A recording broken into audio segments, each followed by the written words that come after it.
Assalamualaikum teman-teman. Ini ada satu video yang kami rasa cukup penting untuk kita bahas, ya. Apalagi hal-hal semacam keburukan seperti ini, ya perlu sekali untuk kita ini ya kritisi. Dan semoga yang mengkritisi hal seperti ini ya bukan hanya seperti saya ya, melainkan para ulama, para ustaz, kiai dan para dai-dai juga ikut turun tangan untuk menjelaskan bahwa hal seperti ini adalah keburukan. Ya jangan sampai kita ini hanya berdiam diri terhadap hal-hal yang seperti ini atau bahkan cenderung dinormalisasi. Ya sebab hal seperti ini bukanlah keburukan yang biasa-biasa saja teman-teman. Ya melainkan keburukan ini bisa mengundang azab Allah, mengundang laknat Allah, mengundang murka Allah dengan sangat cepat. Nauzubillahi min dzalik. Ya mungkin baiknya ya langsung saja kita simak video viral berikut ini teman-teman. Dan ini sangat-sangat viral. Melambai seperti perempuan, Ustadz ini dikritik netizen. Melambai seperti perempuan teman-teman ya. Ustadz ya dipanggil ustaz tetapi kelakuannya seperti ini teman-teman. Ya ustaz melambai seperti perempuan. Ada yang manggil dia ustaz, ada yang manggil kiai ini orang ya. Apa-apaan ini Allah. Ini dikritik netizen. Innalillahi wa inna ilaihi rajiun. Coba teman-teman lihat ya sampai ini ya nari di tiang. Astagfirullah. Dan ini di acara Maulid Nabi ya kita bisa saksikan. Berarti fix ini di acara pengajian teman-teman ya. Di acara pengajian ngundang ustaz yang ustaznya model kayak begini teman-teman. Ya ini apa? Astagfirullahaladzim.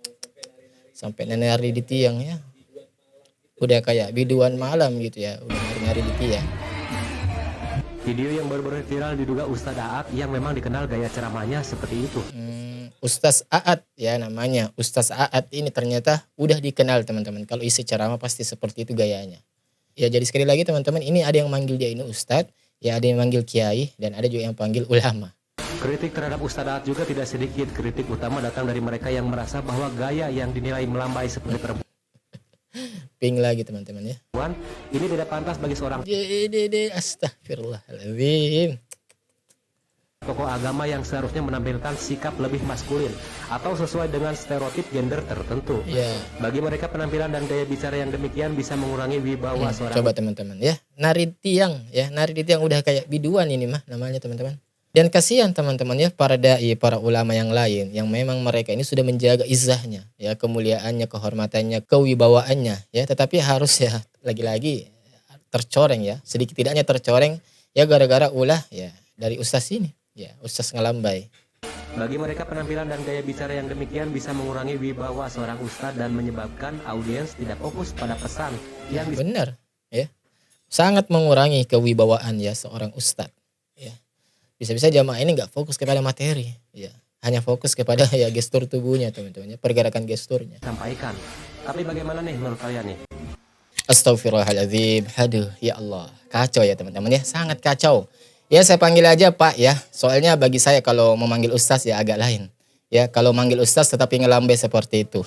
Jadi Pak Aat Ainur Salam ini, ya itu banyak sekali video-videonya di sosial media bisa kita temukan. Ya misalnya di acara pengajian terlihat Pak Aat Ainur Salam ini ya, itu joget-joget layaknya ya tulang lunak lah, ya begitu. Atau bahasanya apa sih ya sekarang yang aman kita sebutkan di YouTube ini? Ya pokoknya begitu deh, ya tulang lunak.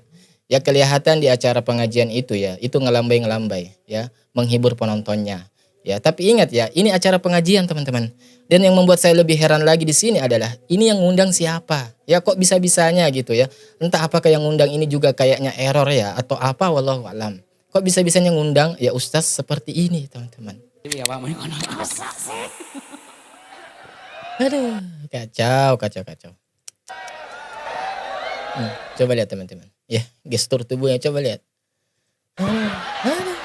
Sing sugi gumul padha sugi-sugi. Coba teman-teman, kita pikir dengan akal kita baik-baik, ya. Bagaimana mungkin sebuah pengajian yang justru di situ malah yang mengundang sesuatu yang dilaknat oleh Allah Subhanahu wa taala. Ya laki-laki menyerupai perempuan, perempuan menyerupai laki-laki. Ya itu kan terlaknat di dalam agama kita, agama Islam. Ya bahkan salah satu dosa yang jelas disebutkan dalam Al-Qur'an. Ya bahkan dijelaskan juga azabnya, diceritakan kisahnya. Ialah dosa yang ada pada kaum Nabi Lut. Ya dosanya kaum pecinta lubang matahari. Ya jadi ya tolonglah ya disadari hal semacam ini. Jangan sampai menormalisasi dosa yang dilaknat oleh Allah Subhanahu wa taala karena azab Allah itu nyata, teman-teman. Memang kelihatan lucu ya. Orang ngelambai itu ya kelihatan lucu, ya bisa jadi hiburan. Ya tetapi teman-teman harus tahu ya di sini ya di balik ngelambainya seseorang itu ada sesuatu yang mungkin ya sangat mengkhawatirkan, sangat amat mengerikan, teman-teman. Dan salah satu contohnya ya seperti ini. Habis Sudirman. Biadab ternyata Anda. Anda pernah menggunakan video atas nama pesantren.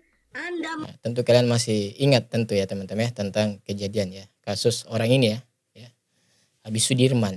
Ya, ini juga viral menemui saya baru-baru. memohon-mohon Dan gayanya pun juga ngelambai ya teman-teman ya, ngelambai. agar kemudian Anda Tidak kami katakan bahwa semua orang yang ngelambai itu pasti seperti ini, itu enggak. Ya tetapi sebagian besar orang-orang yang memiliki kasus seperti ini itu ngelambai teman-teman. Artinya di sini kan ya nggak ada salahnya kita ini waspada ya, berhati-hati. saya menggalang dana untuk membangun pesantren penghafal Quran untuk anak yatim. Ternyata Anda binatang. 32 anak yatim piatu. Anak-anak di bawah umur, bahkan anak usia 8 tahun. Engkau Tommy. Astagfirullahaladzim. Bahkan lebih parah lagi, satu orang anak ada yang engkau kerjai sampai 4 bahkan 5 kali. 4 sampai 5 kali teman-teman. Dalam sehari 4 sampai 5 kali. Apa enggak? Aduh. Saya nggak bisa bayangkan. Ya ini bermuara gara-gara orang itu dianggap biasa. Ya dinormalisasi ke perbuatan-perbuatan seperti itu. Yang ngelambai-ngelambainya seperti itu.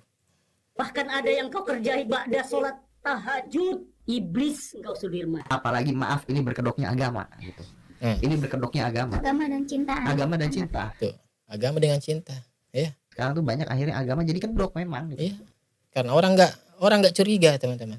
Orang akan berpikir kok bisa sih, nggak mungkin lah orang taat agama ya taat ibadah tetapi orangnya kayak gitu ya. Jadi makanya kedok-kedok atau identitas agama sekarang itu banyak orang ya salah gunakan teman-teman ya. Dia jadikan sebagai kedoknya untuk menutupi keburukannya ya, sama kayak Habib Sudirman yang kemarin itu kan ya, berkedok rumah panti asuhan ya, menolong anak-anak yatim piatu. Ternyata naudzubillah min dzalik, ternyata justru anak tersebut yang ia rawat justru ia hancurkan. Digunakan jadi kedok. Banyak loh pesantren-pesantren yang kejadian seperti ini, banyak loh. Banyak. Kenapa? Karena begitu kita ngeliat awalnya mukanya, bentuknya, tulisannya sudah agama, otak kita kan diajari dari kecil kalau itu positif kan, itu baik gitu. Nah, puncak bahayanya itu ya di situ teman-teman. Ya, sesuatu yang jelas-jelas sudah terlaknat di dalam agama kita dan itu menjijikkan sekali. Ya, justru dianggap normal. Ya, terlihat seakan-akan ya tidak masalah. Ya, jadi normal. Ya, karena ditutupi dengan agama. Dihadirkan di acara pengajian seolah-olah ya ini adalah strategi dakwah, seolah-olah ini adalah lelucon dalam ceramah agama, dianggap biasa-biasa saja ya, padahal ini adalah sesuatu yang dilaknat oleh Allah Subhanahu wa taala. Dan apa yang Allah larang ya bahkan Allah laknat, itu hikmahnya pasti baik buat kita teman-teman. Ya Allah larang kita makan babi misalkan, ya ternyata hikmahnya banyak untuk kesehatan kita. Allah larang kita bermain judi dan minum khamar, ya hikmahnya ya banyak buat kita. Ya salah satunya adalah keutuhan rumah tangga dan ekonomi kita ini lebih terjaga. Ya termasuk di sini juga, ya Allah larang manusia suka dengan sesama jenis, yaitu bukan kodratnya, dan hikmahnya banyak sekali. Ya teman-teman bisa melihat ya penjelasan para dokter, yaitu ada banyak sekali penyakit-penyakit yang menular, yang gak ada obatnya sampai saat ini. Ya karena perilaku suka sama suka, ya makan jeruk makan jeruk. Ya tetapi ada orang yang malah sok tahu, merasa paling hebat, ya lebih tahu daripada Allah Subhanahu wa taala, lebih hebat daripada Allah Subhanahu wa taala. Ya sampai-sampai melanggar sesuatu yang dilaknat oleh Allah Subhanahu wa taala. Ya bahkan tidak ragu-ragu ya ditabraknya dengan mengatakan, ya ini kan strategi dakwah. Ya beginilah cara kami berdakwah. Ya ini kan hak asasi kemanusiaan. Ya semua berhak begini dan begitu dan lain-lain. Nauzubillahi min dzalik. Ya termasuk juga joget-joget di acara sholawatan. Ya santri-santriwati disuruh ya pamer dada. Ya goyang-goyangin dadanya di acara sholawatan. Dan ketika ditanya kepada mereka, mengapa mereka melakukan seperti itu? Ya mereka berdalil, ini adalah strategi untuk menyebarkan sholawat. La ilaha illallah, astagfirullahaladzim. Ya terlalu kreatif memang. Di atas rata-rata bahkan. Jadi waspadalah teman-teman ya, karena banyak sekali keburukan yang dibungkus agama. Ya agar keburukan itu terlihat baik, agar keburukan-keburukan itu terlihat benar, maka dibungkus agama. Ya padahal di agama Islam itu sudah jelas aturannya, antara hitam dan putih, ya antara yang halal dan yang buruk. Ya yang halal dan yang haram itu jelas teman-teman, nggak ada abu-abu. Walaupun ada orang yang pacaran di acara pengajian, pacaran di acara sholawatan, ya joget-joget di acara pengajian atau acara sholawatan, ya tetap itu adalah suatu perbuatan yang terlarang. Haram, ya orang yang ngelambai melakukan perbuatan terlaknat di acara pengajian, menjadi tulang lunak di acara pengajian, ya tetap haram, ya itu tetap terlaknat. Ya hukum haram tidak akan hilang hanya karena dibungkus dengan agama.